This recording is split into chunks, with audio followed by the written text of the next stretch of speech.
இன்றைய நாள் சங்கீத புஸ்தகத்தில் 91வது சங்கீதத்தை நாம் வாசிப்போம். உன்னதமானவரின் மறைவில் இருக்கிறவன்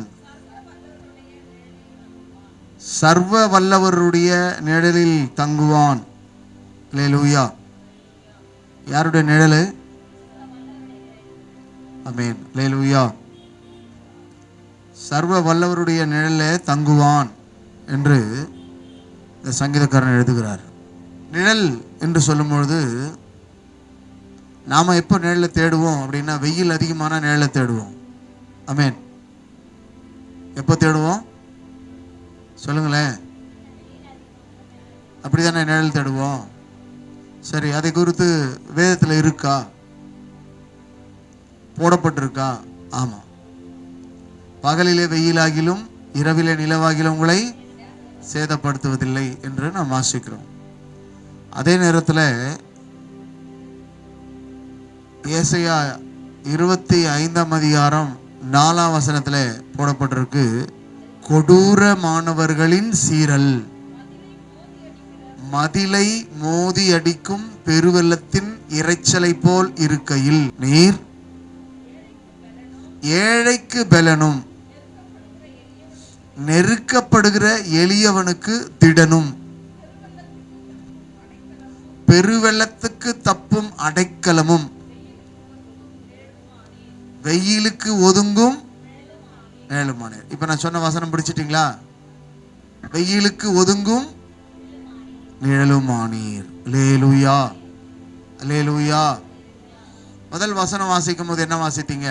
உன்னதமானவரின் மறைவில் இருக்கிறவன் சர்வ வல்லவருடைய நிழலில் தங்குவான். நிழல். ஒரு குடும்பம் என்றால் அந்த குடும்பத்தின் தலைவன் தான் அந்த குடும்பத்திற்கு நிழல். சொல்லுங்க பார்க்கலாம். ஒரு குடும்பத்தின் தலைவன் அந்த குடும்பத்திற்கு நிழல். அந்த தலைவன் மறைந்து போனால் குடும்ப தலைவி,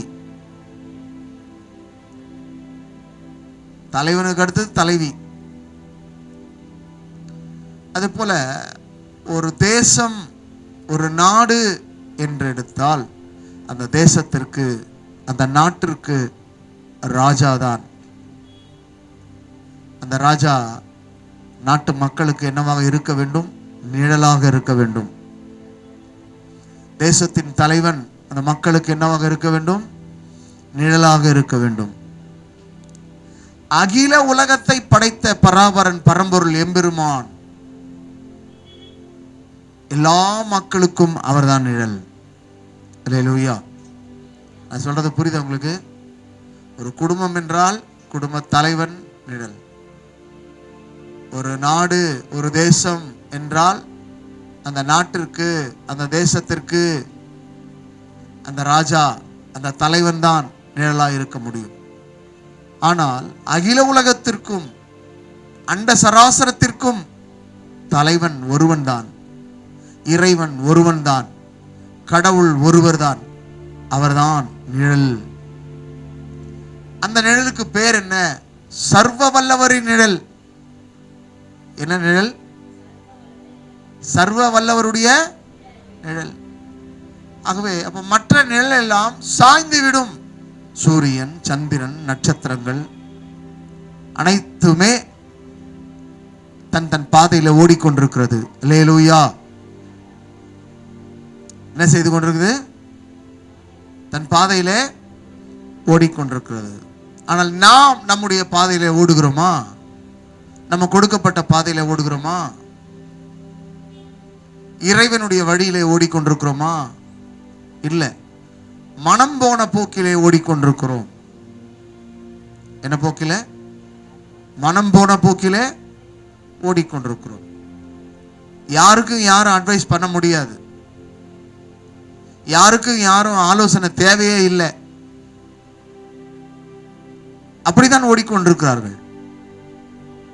ஒவ்வொரு மனிதனுக்கும் ஆலோசனை தேவை. நல்லோர்களின் ஆலோசனை தேவை. நீதிமான்களின் ஆலோசனை தேவை. பரிசுத்தவான்களின் ஆலோசனை தேவை. இறைவனின் ஆலோசனை மிக மிக முக்கியமான தேவை. அப்ப அந்த ஆலோசனை கர்த்தாவாகிய தேவன் யாராக இருக்கிறார்? சர்வ வல்ல ஒரு தேவனாக இருக்கிறார். அந்த சர்வ வல்ல தேவன் நமக்கு என்னவாக இருக்கிறார்னா நிழலாக இருக்கிறார். வெயிலுக்கு ஒதுங்கும் நிழலும் ஆனீர். வெயிலுக்கு ஒதுங்கும் நிழலும் ஆனீர். வெயில் என்று சொல்லும்போது வெப்பம். என்னதுங்க? வெப்பம். அந்த வெப்பத்தை நம்மால் என்ன செய்ய முடியல? தாங்க முடியவில்லை. ஆகவேதான் நிழலை தேடி ஓடுகிறோம். வெப்பம் அதிகரிக்கும் பொழுது நிழலை தேடுகிறோம், கூரையை தேடுகிறோம். கூரையின் நிழல்,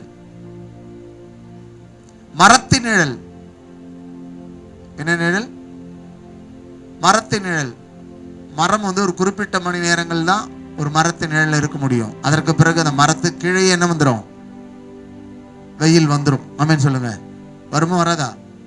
கண்டிப்பா வரும். ஆனா ஒரு கூரைக்குள்ளே போய்விட்டால் அந்த கூரைக்குள்ளே என்ன செய்யாது? வெயில் என்ன செய்யாதுங்க? உள்ளே வராது. அப்ப அந்த கூரை என்று சொல்லும்பொழுது ஒன்று, நம்முடைய இறைவன் நமக்கு கூரையாக இருக்கிறார், கூடாரமாக இருக்கிறார். கூரையாக கூடாரமாக இருக்கிற கடவுள் நம்மை மூடி மறைத்துக் கொள்ளுகிறார். அந்த கூடாரம் செட்டைகள் என்று சொல்லப்பட்டிருக்கிறது.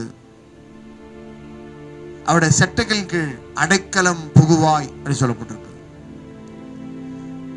செட்டைகள் என்று சொல்லும்போது ஒரு பறவையினுடைய 2 சிறகும் செட்டையாய் காணப்படுகிறது.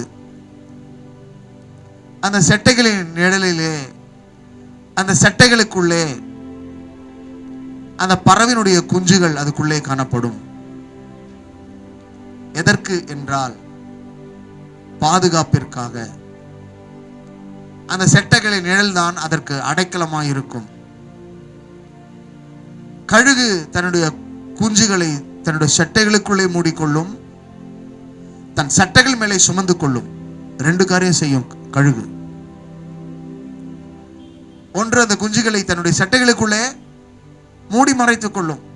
இன்னொன்று, அது கொஞ்சம் வளர்ந்து வரும்போது அந்த குஞ்சுகளை தன்னுடைய சட்டைகள் மீது வைத்து பறக்க ஆரம்பிக்கும். அதற்கு பறக்க கற்றுக் கொடுக்கும். ஒரு குறிப்பிட்ட காலம் வரைக்கும் பாதுகாக்கும். அதற்கு பிறகு அதற்கு பறக்கிறதற்கு அது கற்றுக் கொடுக்கக்கூடியதாய் காணப்படும். அதுபோல நம்முடைய ஆண்டவரும் இரட்சகருமான இயேசு கிறிஸ்து தம்முடைய செட்டைகளினால், தன்னுடைய சிலுவையினால், அவருடைய சிலுவை, அந்த சிலுவை மரத்திலே இருக்கரம் விரித்தவராக நமக்காக தொங்கினார். பாவங்களுக்காக, மீறுதலுக்காக, அக்கிரமங்களுக்காக சிலுவையிலே அவர் தொங்கினார். சிலுவை என்பது செட்டைகள். சொல்லுங்க பார்க்கலாம். சிலுவை என்பது செட்டைகள். அந்த சிலுவையின் செட்டைகளினாலே நம்முடைய பாவங்களை மூடுகிறார், பாவங்களை மன்னிக்கிறார், பாவங்களை நிவர்த்தி செய்கிறார். சிலுவையின் நிழல் நம்மை பாதுகாக்கிறது.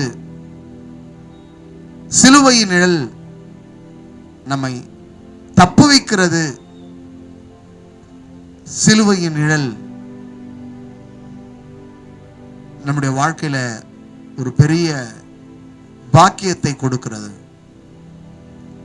ஆகவே வேதம் சொல்லுகிறபடி சர்வ வல்லவருடைய நிழல். இந்த உலகத்தில் எல்லா நிழலும் ஒரு நாள் மறைந்து விடும். எல்லா நிழலும் மறைந்து விடும். நிழல் நான் சொன்னது போல ஒரு குடும்பத்தின் தலைவன் குடும்பத்திற்கு நிழலா இருக்கிறான், ஒரு குடும்ப தலைவி நிழலா இருக்கிறார். ஒரு தலைவன், தேசத்தின் தலைவன், நாட்டுக்கு தலைவன், நாட்டுக்கும் நாட்டு மக்களுக்கும் தலைவன் நிழலா இருக்கிறான். அந்த நிழல் கடந்து போனால் அவர்கள் நிற்கதியற்றவர்களாய் காணப்படுகிறார்கள். ஆனால் நமது தலைவன் இயேசு நமக்கு எப்பொழுதும் நிழலா இருக்கிறார், என்றென்றைக்கும் நிழலா இருக்கிறார். ஆகவே நிழலை நாம் விட்டுவிடக் கூடாது. சொல்லுங்க பார்க்கலாம், நிழலை. ஆமா, நிழல் எங்கெல்லாம் நிழல் இருக்கோ அங்கெல்லாம் போய்கொண்டே இருக்க வேண்டும். அதுபோல இயேசுவோடு கூட நாம் பயணித்தோமானால் நமக்கு அவர் நிழலாகவே இருப்பார். ஆமென். இயேசுவை நாம் விட்டுவிட்டால், அந்த நிழலை நாம் விட்டுவிட்டால் நமக்கு பல பிரச்சனைகள், பல போராட்டங்கள், பல சஞ்சலங்கள் காணப்படும். ஆகவேதான் இயேசுவை நாம் விட்டுவிடக்கூடாது. யாரை விட்டுவிடக்கூடாது? இயேசுவை விட்டுவிடக்கூடாது. அவர் நமக்கு நிழலா இருக்கிறார் என்பதை மறந்து விடக்கூடாது. அந்த நிழலை நாம் விட்டுவிட கூடாது. சிலர்லாம் பார்த்தீங்கன்னா வெயில் காலம், மழை காலம், எந்த காலம் இருந்தாலும் கொடை கையில் வைத்து இருப்பார்கள். மழைக்கும் கொடை தேவை, வெயிலுக்கும் கொடை தேவை. சொல்லுங்க, எதுக்கு கொடை? சொல்லுங்களேன். மழைக்கும் கொடை தேவை, வெயிலுக்கும் கொடை தேவை. இந்த உலகத்தில் எதுவுமே நிலையானதில்லை, நிரந்தரமானதில்லை. ஆனால் நமக்கென்று ஒரு நிரந்தரமான ஒருவர் இருக்கிறார், அவர் இயேசு. அவர்தான் நமக்கு நிழல், அவர்தான் நமக்கு பாதுகாப்பு, அவர்தான் நமக்கு எல்லாம் என்றதான எண்ணம் நமக்கு இருக்க வேண்டும். ஆமென். அந்த நம்பிக்கை, அந்த தைரியம் நமக்கு இருந்தால் அவர் நமக்கு நிழலா இருப்பார். ஆகவேதான் சங்கீதக்காரன் எழுதுகிறான், ஒரு அரசன் எழுதுகிறான். என்ன எழுதுகிறான் என்றால், கர்த்தர் என்னை காக்கிறார், கர்த்தர் என் வலது பக்கத்தில் நிழலா இருக்கிறார். கர்த்தர் என்னை காக்கிறார், கர்த்தர் என் வலது பக்கத்தில் என்னவா இருக்கிறார்? நிழலா இருக்கிறார். எவ்வளவு கான்பிடென்டா எழுதுறாரு, எவ்வளவு நம்பிக்கையா இருக்கிறாரு. இல்ல, மனைவி இருக்கிறாங்க, பிள்ளைங்க இருக்கிறாங்க, மந்திரி இருக்கிறாங்க, வாரிசு இருக்கிறது, எல்லாமே இருக்கிறது. ஆனால் அவருக்கு யார் இருக்கிறார்? கர்த்தர் எனக்கு நிழலா இருக்கிறார் என்று எழுதுகிறார். அப்ப இந்த உலகத்தில் நமக்கு யாரும் நிழல் இல்லை என்பதை நாம் உணர வேண்டும். கடந்த நாட்கள்ல காணப்பட்ட நிலநடுக்கத்து நிமித்தமாக கட்டிடத்தை உள்வாங்கிக் கொண்டது. கட்டிடம் இப்போது எங்கே? பூமிக்கு அடியில போய்விட்டது. ஆகவே பாதுகாப்பாய் இருக்கும் என்ற கட்டிடம் கூட நிலையானது அல்ல. கட்டின கணவனும் நிலையானவன் அல்ல, கட்டின மனைவியும் நிலையானவன் அல்ல, பெற்றெடுத்த பிள்ளைகளும் நிலையானவர்கள் அல்ல, உடன் பிறந்த சகோதர சகோதரிகளும் நமக்கு நிலையானவர்கள் அல்ல, எந்த உறவுகளும் எந்த நட்புகளும் நமக்கு நிலையானவர்கள் அல்ல. நிலையா இருக்கிறவர் ஒருவர் மட்டுமே, அவர் இயேசு. ஏனென்றால் அவர் மரித்தார், மூன்றாம் நாள் உயிரோடு கூட எழுந்தார், இன்றைக்கும் அவர் உயிரோடு கூட இருக்கிறார். அந்த உயிரோடு இருக்கிற இயேசு மட்டும்தான் நமக்கு நிழலா இருக்கிறார். பழைய ஏற்பாட்டின் காலத்திலே இஸ்ரவேல் ஜனங்களுக்கு மேகஸ்தம்பமாக, அக்கினி ஸ்தம்பமாக வனாந்தரத்திலே யெகோவா தேவனாகிய கர்த்தர் உடன் இருந்தார். இஸ்ரவேலருக்கு யெகோவா தேவனாகிய கர்த்தர் என்னவா இருந்தாருங்க? உடன் இருந்தார், நிழலா இருந்தார். வனாந்தரத்திலே வெயில், மரஞ்செடி கொடிகள் கிடையாது வனாந்தரத்துல. கவனிங்க, வெப்பம் அதிகரித்தது. இடது பக்கம் வெப்பம், வலது பக்கம் வெப்பம், மேலே வெப்பம், கீழே வெப்பம். ஜனங்களுடைய நெரிசல்ல ஒரு வெப்பம் அதிகரித்து கொண்டிருந்தது. ஆனால் அப்படிப்பட்ட நேரத்தில் அவர்களுக்கு நிழலாக பிதாவாகிய தேவன், யெகோவா தேவனாகிய கர்த்தர் அவர்களுக்கு மேகஸ்தம்பமாக, அக்கினி ஸ்தம்பமாக முன் சென்றார். அல்லேலூயா. அப்ப அந்த தேவன் யார்? சர்வவல்ல தேவன். அப்ப அந்த சர்வவல்ல தேவன் என்னவா இருக்கிறார் என்றால் நிழலாக இருக்கிறார். அல்லேலூயா. என்னவா இருக்கிறாருங்க? நிழலாக இருக்கிறார். இஸ்ரவேலருக்கு அவர் என்னவாக இருந்தார்? நிழலாக இருந்தார். ஆண்டவராக இயேசு கிறிஸ்து இந்த பூமியிலே வாழ்ந்தார். அப்பொழுது அவர் சீஷர்களுக்கு நிழலாக இருந்தார், யூதர்களுக்கு நிழலாக இருந்தார். யாரெல்லாம் அவரை ஏற்றுக்கொண்டார்களோ, அவரை விசுவாசித்தார்களோ, அவர்களுக்கெல்லாம் இயேசு நிழலாக இருந்தார். அல்லேலூயா. இன்றைக்கு நாமும் அவரை விசுவாசிக்கிறோம், அவரை நம்புகிறோம், அவரை பின்பற்றுகிறோம். ஆகவே அவர் நமக்கு என்னவாக இருக்கிறார்? நிழலாக இருக்கிறார். அந்த இயேசு நமக்கு என்று ஒரு பரிசுத்த ஆவியானவரை தந்திருக்கிறார். அப்ப அந்த பரிசுத்த ஆவியானவர் நமக்கு என்னவாக இருக்கிறார் என்றால் நிழலாக இருக்கிறார். அல்லேலூயா. சொல்றது விளங்குதா? உங்களுக்கு புரியுதா? அப்போ பிதாவாகிய தேவன் யார்? சர்வ வல்லவருடைய நிழல். அவர்தான் சர்வ வல்லவருடைய நிழல். அவர்தான் சர்வ வல்லவர் தேவன். அவர்தான் சர்வ வல்ல நிழல். நீங்க சங்கீதத்தில் வாசித்தது போல சர்வ வல்லவரின் நிழலில். அப்போ அந்த சர்வ வல்லவரின் நிழல் யார்? ஒன்று பிதா. அந்த சர்வ வல்லவரின் நிழல் யார்? இரண்டாவது இயேசு. மூன்றாவது சர்வ வல்லவரின் நிழல் யார்? பரிசுத்த ஆவியானவர். அல்லேலூயா. இந்த மூன்று பேரும் நமக்கு என்னவா இருக்கிறார்கள்? நிழலா இருக்கிறார்கள். ஒவ்வொரு காலகட்டத்திலும் என்ன செய்யறாங்க? நிழலாக இருக்கிறோம். பாருங்க, எனக்கு என்னுடைய தகப்பனார் தாய் நிழலாக இருந்தார்கள். பிள்ளைகளுக்கு நான் என்னவாக இருக்கிறேன்? நிழலாக இருக்கிறேன். என் பிள்ளைகளின் பிள்ளைகளுக்கு பிள்ளைகள் என்னவா இருப்பார்கள்? அவர்கள் அவர்கள் பிள்ளைகளுக்கு நிழலாக இருப்பார்கள். அதுபோல ஒரு குறிப்பிட்ட காலகட்டத்தில் பிதாவாகிய தேவன் இஸ்ரவேலருக்கு நிழலாக இருந்தார், இயேசு கிறிஸ்து நிழலாக இருந்தார், பரிசுத்த ஆவியானவர் நிழலாக இருக்கிறார். அவர் அன்றும் இன்றும் என்றும் நிழலாகவே இருக்கிறார். எதற்கு? பாதுகாப்பதற்கு. நம்மை பாதுகாப்பதற்காக அவர் என்னவா இருக்கிறார்? சொல்லுங்க, என்னவா இருக்கிறாரு? நிழலா இருக்கிறார். ஆகவே உங்களையும் கர்த்தர் நிழலாய் வைத்திருக்கிறார். ஆனால் நீங்களும் நானும் நிரந்தரமானவர்கள் அல்ல. அப்போ நிரந்தரமானவர் யார் என்றால் கடவுள் ஒருவர் மாத்திரம்தான் நிரந்தரமானவர். இல்ல, யெகோவா தேவனாய் கர்த்தர் மாத்திரம்தான் நிரந்தரமானவர். இரட்சகராகிய இயேசு மாத்திரம்தான் நிரந்தரமானவர். நமக்கென்று கொடுக்கப்பட்ட பரிசுத்த ஆவியானவர் மாத்திரம்தான் யாருங்க? நிரந்தரமானவர். அப்ப நம்ம எங்க இருக்கணும்? சர்வ வல்லவருடைய நிழல்ல இருக்கணும். ஆகவே அவரை விட்டு விட்டுட்டு நம்ம என்ன செய்யக்கூடாதுங்க? போய்விடக்கூடாது. அல்லேலூயா. அவர் சொல்றார், நீங்கள் என்னை விட்டு விட்டால் நான் உங்களை விட்டு விடுவேன். நீங்கள் என்னை மறந்தால் நான் உங்களை, சொல்லுங்களேன், மறந்து விடுவேன். அப்போ இந்த கான்செப்ட் நிறைய பேருக்கு தெரியல, இந்த அர்த்தம் நிறைய பேருக்கு புரியல. ஆகவே அநேகர் தேவனை விட்டு தூரமாக இருக்கிறார்கள். ஆனால் சிலுவையில் தொங்கின இயேசு, சிலுவையிலே அறையப்பட்ட இயேசு ஒவ்வொருவரையும் பார்த்து சொல்கிறார், வருத்தப்பட்டு பாரம் சுமக்கிறவர்களே நீங்கள் எல்லோரும் என்னிடத்தில் வாருங்கள், நான் உங்களுக்கு நிழலாயிருப்பேன்,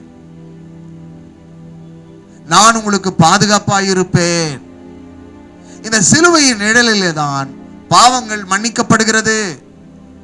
ஒரு பாவி பரிசுத்தவானாய் மாறுகிறான், ஒரு பாவி நீதிமானாய் மாறுகிறான், ஒரு துன்மார்க்க நீதிமானாய் மாறுகிறான், ஒரு கெட்டவன் நல்லவனாக மாறுகிறான். எந்த நிழல்ல? சிலுவையின் நிழல்ல. சொல்லுங்க பார்க்கலாம், எந்த நிழல்ல? சிலுவை நிழல்ல. நீங்கள் நானும் எந்த நிழல்ல வந்திருக்கிறோம்? சிலுவை நிழல்ல. நமக்கு ரட்சிப்பு எப்படி கிடைத்தது? சிலுவையின் நிழல்ல. நமக்கு பாதுகாப்பு எங்க கிடைத்தது? எப்படி கிடைத்தது? சிலுவையின் நிழல்ல. நமக்கு ஒரு பரிசுத்த வாழ்க்கை கிடைத்தது எப்படி கிடைத்தது? சிலுவையின் நிழல்ல. என்னோட பாவம் மன்னிக்கப்பட்டது எப்படி? சிலுவையின் சிந்தின ரத்தத்தினாலே. ஆகவே நாம் சிந்திக்க வேண்டும். அநேகர் சிந்திப்பது கிடையாது. என்ன செய்வது கிடையாதுங்க? சிந்திப்பது கிடையாது. ஆகவே சிலுவையை சிந்திப்பவன் மீட்கப்படுவான். சிலுவையை சிந்திப்பவன் நித்தியத்துக்குள் செல்ல முடியும். ஆகவே ஏதோ வசனம் கேட்கிறோம் என்று சொல்லி அல்ல. இன்றைக்கு நாம் வாசித்த வேத பகுதி 91ஆம் சங்கீதத்துல 1ஆம் வசனம், உன்னதமானவரின் மறைவில் இருக்கிறவன் சர்வ வல்லவருடைய நிழலில் தங்குவான். இன்றைக்கு நீ எங்கே இருக்கிறாய்? சிலுவையின் நிழலே இருக்கிறாயா அல்லது சிலுவை விட்டு தூரமா இருக்கிறாயா? சிந்திக்க வேண்டியது நீங்கள் தான். சிலுவையின் நிழலிலே வருகிறவர்களுக்கு தான் ரட்சிப்பு. நீ எங்கே இருக்கிறாய்? சிலுவையின் நிழலில் இருக்கிறாயா? இல்ல என் சகோதரன் எனக்கு இருக்கிறான், இல்ல என்னோட சகோதரி எனக்கு இருக்கிறாள், இல்லை என் கணவன் எனக்கு இருக்கிறான், என் மனைவி எனக்கு இருக்கிறாள், என் பிள்ளைகள் எனக்கு இருக்கிறார்கள். ஆலமரம் போல என் பிள்ளைகள் இருக்கிறார்கள். ஆலமரம் சாய்ந்து விடும். ஆகவே மனிதனே, உனக்கு ஒரு நிழல் இருக்கிறது. அந்த நிழல் இயேசு. அந்த நிழல் சர்வ வல்லவர் நிழல். மற்ற நிழல் எல்லாம் இல்லாமல் போய்விடும். மரத்தின் நிழல் இல்லாமல் போய்விடும், மனிதனுடைய நிழல் இல்லாமல் போய்விடும். ஆனால் என்றைக்கும் மாறாத ஒரு நிழல் இருக்கிறது. அது கல்வாரி சிலுவையின் நிழல். ஆகவே அந்த சிலுவையின் நிழலை யாரெல்லாம் தேடி வருகிறீர்களோ அவர்களுக்கெல்லாம் பாதுகாப்பு, அவர்களெல்லாம் கர்த்தர் பராமரிப்பார், அவர்களுக்கெல்லாம் பாவ மன்னிப்பு உண்டு, அவர்களுக்கெல்லாம் மோட்சானந்த வாழ்க்கை உண்டு, அவர்களுக்கெல்லாம் ரட்சிப்பு உண்டு. யாரெல்லாம் இந்த சிலுவையை தேடி வருகிறார்களோ, இந்த சிலுவையின் மரத்தின் நிழலை தேடி வருகிறார்களோ, அவருடைய வாழ்க்கையில் எல்லாம் மகிழ்ச்சி உண்டு, சமாதானம் உண்டு, ஆசீர்வாதம் உண்டு. நம்ம வாசித்தது போல சர்வ வல்லவருடைய நிழல் என்று சொல்லி வாசித்தோம்.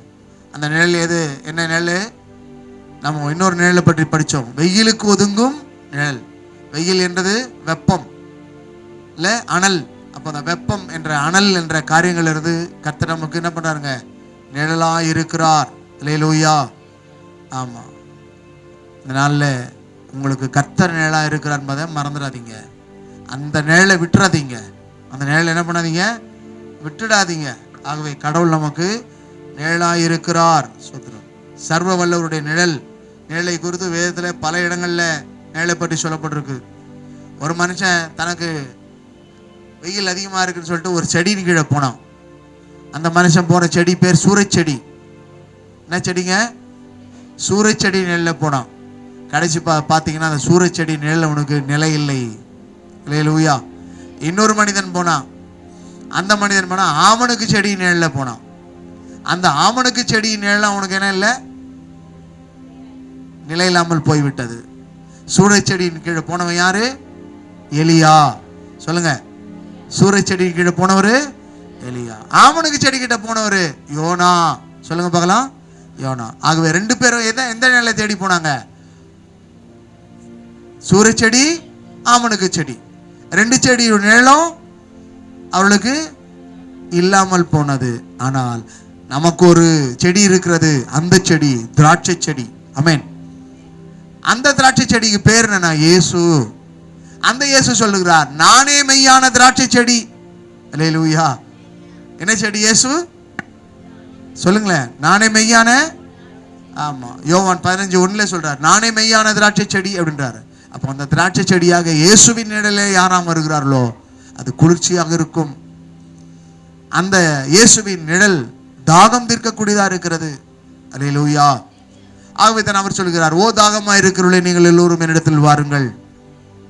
இல்ல, தாகமா இருக்கிறவர்களே நீங்கள் எல்லோரும் என்னிடத்துல வாருங்கள் என்று சொன்னார். ஏனென்றால் தாகம் தீர்ப்பதற்காக. இல்ல, அப்போ திராட்சை செடியாக இயேசுவின் நிழல்ல வருகிறவர்களுக்கு தாகம் தீர்க்கப்படும். ஆத்ம தாகம் தீர்க்கப்படும், சரீர தாகம் தீர்க்கப்படும். இல்ல, வாழ்க்கையில எவ்விதமான தாகங்களும் அந்த தாகத்தை அவர் தீர்க்கிறவரா இருக்கிறார். ஆகவே அவரே செடியா இருக்கிறார். அவர் என்ன வருகிறாருங்க? திராட்சை செடியா இருக்கிறார். ஆகவே நான் சொல்றேன், ரெண்டு செடி ஏற்கனவே சொன்னேன். ஒன்று சூறை செடி, இன்னொன்று ஆமணக்கு செடி. அது நிழல் கொடாமல் போயிற்று, அந்த நிழல் இல்லாமல் போயிற்று. ஆனால் திராட்சை செடியாகிய இயேசுவின் நிழல் என்றைக்கும் இருக்கிறது. அல்லேலூயா. அந்த செடியெல்லாம் என்ன செடிங்க? இல்லாமல் போய்விட்ட செடிகள். ஆனால் என்றைக்கும் இருக்கக்கூடிய செடி என்றால் அது இயேசு என்ற திராட்சை செடி. என்ன செடி? இயேசு என்ற திராட்சை செடி. அப்போ நானே திராட்சை செடி என்று சொன்னார். நானே மெய்யான திராட்சை செடி சொன்னார். ஆகவே இந்த செடியை யாரெல்லாம் தேடி வருகிறார்களோ, நாடி வருகிறார்களோ, இந்த செடி அவர்களை களைப்பாற பண்ணுகிறது, இலைப்பாற பண்ணுகிறது. இல்லை, அவர்களுக்கு பாதுகாப்பு கொடுக்கிறது. இல்லை, இந்த திராட்சை செடி அவர்களை போஷிக்கிறது, அவர்களை பராமரிக்கிறது, அவர்களை பாதுகாக்கிறது, அவர்களுக்கு உண்டான எல்லாவற்றையும் கொடுக்கக்கூடியதா இருக்கிறது. ஆகவே நாம் எந்த நிழலில் இருக்கிறோம்? மெய்யான திராட்சை செடியாக இயேசுவின் நிழலில் இருக்கிறோமா? அப்படி இருந்தால் அந்த செடி, அந்த மெய்யான திராட்சை செடி நமக்கு பாதுகாப்பை கொடுக்கும். அல்லேலூயா, அல்லேலூயா. ஆகவே நாம் நிழல் என்று சொல்லும்போது நான் சொன்னது போல கர்த்தரே நமக்கு நிழலா இருக்கிறார். எங்க இருக்கிறார்? வலது பக்கத்து நிழலா இருக்கிறார். எப்போது நிழலா இருக்கிறார்? எப்பொழுதும் நிழலா இருக்கிறார். என்றென்றைக்கும் நிழலா இருக்கிறார். இல்ல, இஸ்ரவேலருக்கு பிதாவாகிய தேவன் என்ன செஞ்சாருங்க? பழைய ஏற்பாட்டின் காலம் முழுதும் அவர்களுக்கு நிழலாயிருந்தார். வனாந்தரத்திலே அவர்களுக்கு என்னவாயிருந்தார்? நிழலாயிருந்தார். இன்றைக்கு நம்முடைய வாழ்க்கையில பரிசுத்த ஆவியானவர் என்னவா இருக்கிறார்?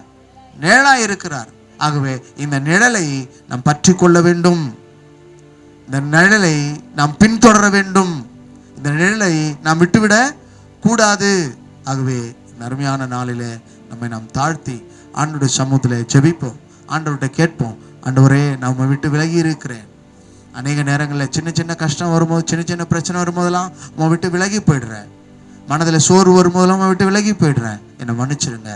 நீர் தான் எனக்கு நிழல், நீர் தான் எனக்கு நிரந்தரம், நீர் தான் சர்வ வல்லவருடைய நிழல். உம்முடைய நிழலில் நான் வந்திருக்கிறேன். உம்முடைய நிழல் தான் எனக்கு பாதுகாப்பு. நீர்தான் என்னுடைய தேவன், நீர்தான் என்னுடைய ரட்சகர், நீர்தான் என்னுடைய வழி, நீர்தான் எனக்கு எல்லாமே. என்னை பாதுகாத்துக் கொள்ளும் என்று சொல்லி நீங்கள் ஜெபிப்பீர்களானால் அவர் உங்களை பாதுகாப்பார், உங்களை பராமரிப்பார், உங்களை நடத்துவார். எழுந்திருப்போமா? ஜெபம் பண்ணுவோமா? கண்களை மூடி ஆண்டவரை நோக்கி பார்ப்போமா? Praise the Lord. Hallelujah. Thank you Jesus. வானத்துக்கும் பூமிக்கும் தேவனாய் கர்த்தாவே, இந்த அருமையான நாளிலே ஆண்டவரே உங்களுடைய வசனத்தை தியானிக்கும்படி எங்களுக்கு பாராட்டின கிருபைக்காய் ஸ்தோத்திரம். இந்த வசனத்தின்படி சர்வ வல்லவருடைய நிழல், இந்த நிழல்ல ஒவ்வொருவரும் நிலைத்திருக்க கிருபை தாரும். நானே மெய்யான திராட்சை செடி என்று சொன்னீர். மெய்யான திராட்சை செடியாகிய இயேசுவின் நிழலே இருக்க கிருபை தாரும். சிலுவையின் நிழலிலே இருக்க கிருபை தாரும். சிலுவையின் நிழலில்தான் ரட்சிப்பு, மீட்பு, பாதுகாப்பு, பராமரிப்பு என்பதை ஒவ்வொருவரும் உணர கிருபை தாரும். இந்த நல்ல நாளிலே வார்த்தையின்படி ஒவ்வொருவரும் ஆண்டவரை விடுவிக்கப்பட, மீட்கப்பட, ரட்சிக்கப்பட நாங்கள் ஜெபிக்கிறோம். இந்த வார்த்தையை கேட்கிற ஒவ்வொரு உள்ளத்திலும் வல்லமை இறங்கி கிரியை செய்யட்டும். இந்த நிகழ்ச்சியை காண்கிற ஒவ்வொருடைய வாழ்க்கையில மாற்றங்கள், திருப்பங்கள் உண்டாகும்படி ஜெபிக்கிறோம்.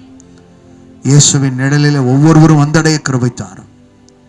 நம்முடைய சட்டங்களின் நிழலிலே ஒவ்வொருவரும் கடந்து வர உதவி செய்யும். நம்முடைய சமூகத்திலே எங்களை தாழ்த்தி ஜெபிக்கிறோம். தொடர்ந்து மகிமைப்படும், பெரிய காலை செய்யும். உடைய கரத்தை நீட்டி பேர்பெறாக தொட்டு ஆசீர்வதியும். இயேசுவின் நாமத்தில் பிதாவே, ஆமென்.